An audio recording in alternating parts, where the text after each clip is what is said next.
Thanks, Lowell. Well, all year long, WBAL-TV has been partnering with the Baltimore County Public Library for their hashtag BeWellRead Challenge, all to help promote literacy in 2020.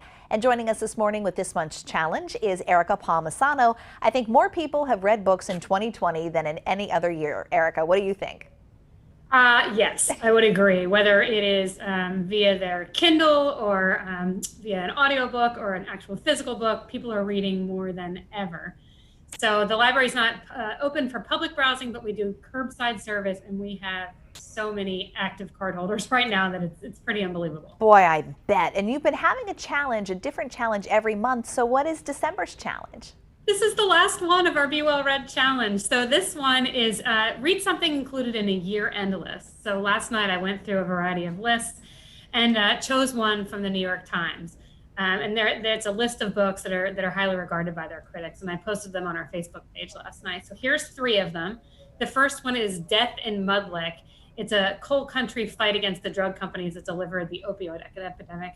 And it's written by a gentleman named Eric Eyre. And he won a Pulitzer for his reporting on this. And he really goes into the small towns of West Virginia who have huge opioid problems, and found one particular store in a tiny area with a very small population that actually wrote prescriptions or filled prescriptions for thousands and thousands and thousands and thousands of people. It's actually very sad. So there are a lot of addicts in that area, but it's very much supported, it seems, by doctors and drug companies, or at least it was. Wow. What about Franchise? Franchise, that's written by Marcia Chatelain. She's a Georgetown professor, and she went into the history of McDonald's. It was, very big during the 50s, during the Civil Rights Movement. There was kind of a fight over one who was hired, who was even served, and then it moved toward ownership. So a lot of African-American activists, really lobbied for Black ownership of McDonald's. And at first, it looks like from reading about it, looks like McDonald's was slow in doing that, but really it looks like it ended up really feeding their bottom line. So it turned out to be a good capitalist investment on their end. But it really talks about how all of these McDonald's franchises, one, are Black owned, but are in different areas throughout the country, certain areas of color.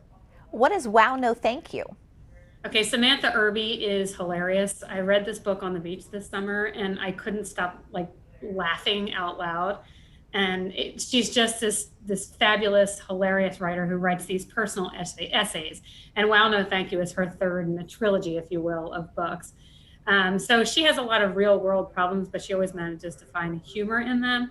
Right now, it's kind of funny because it went through the first books went through her more exciting life in New York City. And now she's an African-American woman married to a very earthy, if you will, Caucasian woman. They live in the suburbs of Michigan with her 2 stepchildren. So she's kind of stepped into a different world. And they're hilarious, laugh out loud stories about that life and the boy, don't we need something to laugh out loud about right now? So that might be a really fun one to get for the holiday season. Erica, thanks for joining us this morning. Really appreciate it. Thank you, Jen. Be Well Read, and please post on social media with the Be Well Read hashtag. All right, you got it. Stay with us.